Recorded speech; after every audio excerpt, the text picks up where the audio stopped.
ರಾಜ್ಯ ರಸ್ತೆ ಅಭಿವೃದ್ಧಿ ನಿಗಮದ ಅಧ್ಯಕ್ಷರಾದ ಮಾಗಡಿ ಶಾಸಕ ಎಚ್.ಸಿ. ಬಾಲಕೃಷ್ಣ ಅವರ 60ನೇ ಜನ್ಮದಿನದ ಪ್ರಯುಕ್ತವಾಗಿ ಶನಿವಾರ ಮಾಗಡಿ ತಿರುಮಲೆ ರಂಗನಾಥ ಸ್ವಾಮಿ ದೇವಸ್ಥಾನದಲ್ಲಿ ವಿಶೇಷ ಪೂಜೆ ಸಲ್ಲಿಸಲಾಯಿತು. ಶ್ರೀ ರಂಗನಾಥ ಸ್ವಾಮಿ ದೇವಾಲಯದ ಬಳಿ ಜಮಾಯಿಸಿದ ಕಾಂಗ್ರೆಸ್ ಮುಖಂಡರು ಹಾಗೂ ಹಿತೈಷಿಗಳು ಶಾಸಕರ ಆರೋಗ್ಯ ಹಾಗೂ ರಾಜಕೀಯ ಅಭಿವೃದ್ಧಿಗಾಗಿ ಪ್ರಾರ್ಥನೆ ಮಾಡಿದರು.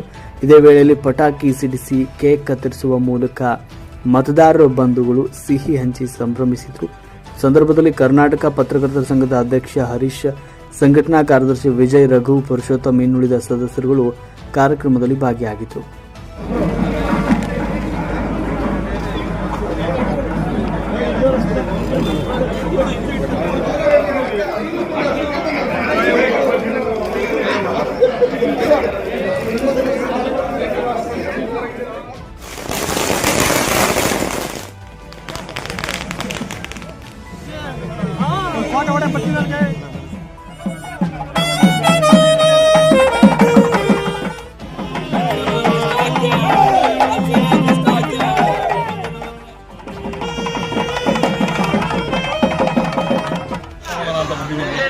ನಮ್ಮ ಅಭಿಮಾನಿಗಳೆಲ್ಲ ಸೇರಿ ಆಚರಣೆ ಮಾಡಿದ್ದಾರೆ. ಸರ್, ರಂಗನಾಥಸ್ವಾಮಿ ದೇವಸ್ಥಾನಕ್ಕೆ 5 ಕೋಟಿ ಮಂಜೂರಾತಿ ಆಗಿದೆ. ಸ್ವಲ್ಪ ಟೆಕ್ನಿಕಲ್ ಪ್ರಾಬ್ಲಮ್ ಆಗಿದೆ.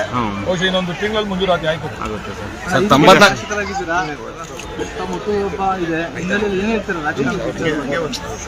ಕಾರಣ ಏನು, ಜನಗಳ ಆಶೀರ್ವಾದದಿಂದ ಜನಗಳ ಸೇವೆ, ಸಾಕಷ್ಟು ಜನಗಳ ಋಣ ತೀರ್ಸತಕ್ಕಂಥ ಸಮಸ್ಯೆಗಳಿದ್ದಾವೆ, ಅವೆಲ್ಲ ಬಗೆಹರಿಸ್ತೀನಿ.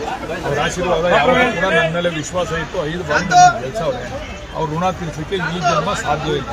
ಇನ್ನೊಂದು ಜನ್ಮ ಅಂತಿದ್ರು ಕೂಡ ಅವ್ರ ಋಣ ತೀರ್ಸಲಿಕ್ಕೆ ಸಾಧ್ಯ ಇಲ್ಲ. 2 ಸರಿ ಶಾಸಕರಾಗಿ ಸಚಿವರಾಗಿದ್ದಾರೆ, 5 ಬಾರಿ ಶಾಸಕರಾಗಿದ್ದಾರೆ, ಎಲ್ಲೋ ಒಂದ್ ಕಡೆ ಸಚಿವರಾಗಿಲ್ಲ ಅಂತ ಒಂದು ಮೊದಲನೇ ಎಂಟ್ರಿ ತಪ್ಪಾಗಿದ್ರಿಂದ ಹಂಗಾಗಿದೆ. ಈಗ ಕರೆಕ್ಟ್ ಎಂಟ್ರಿ ಇದ್ರಿ, ಈಗ ಸರಿ ಹೋಗ್ಬೋದು. ಈಗ ರಾಜ್ಯ ರಾಜಕಾರಣ ಏನು ಧ್ರುವೀಕರಣ ಆಗುತ್ತೆ ಸರ್? ಆ ಥರ ಏನಾಗಲ್ಲ. ಏನೋ ಅಮಿತ್ ಶಾ, ಡಿ.ಕೆ. ಶಿವಕುಮಾರ್ ಭೇಟಿ ಮಾಡಿರೋ ಅದೊಂದು ಧಾರ್ಮಿಕ ಸಭೆ. ಈಗ ನಾವು ಈ ದೇವಸ್ಥಾನಗಳು ಓಪನ್ ಆದಾಗ ನಾವು ನಮ್ಮ ವಿರೋಧ ಪಕ್ಷಗಳೆಲ್ಲ ಒಟ್ಟಿಗೆ ಸೇರಲ್ವಾ? ಧಾರ್ಮಿಕ ಸಭೆ ಅದು ಸೇರವ್ರೆ, ಅದೇ ರಾಜಕೀಯ ಸಭೆ ಅಲ್ಲ. ಅದಕ್ಕೆ ಬೇರೆ ಬೇರೆಯವರು ವಿವಿಧ ರೀತಿಯಲ್ಲಿ ಅರ್ಥ ಕಲ್ಪಿಸ್ತಾವ್ರೆ. ಬಟ್ ನನಗೆ ಗೊತ್ತಿರೋಂಗೆ ಡಿ.ಕೆ. ಶಿವಕುಮಾರ್ ಅವರು ಹುಟ್ಟು ಕಾಂಗ್ರೆಸ್ ಇದ್ರು. ಅವ್ರು ಇಂಡಿಪೆಂಡೆಂಟ್ ಆಗಿ ಗೆದ್ದು ಕೂಡ ಅವತ್ತು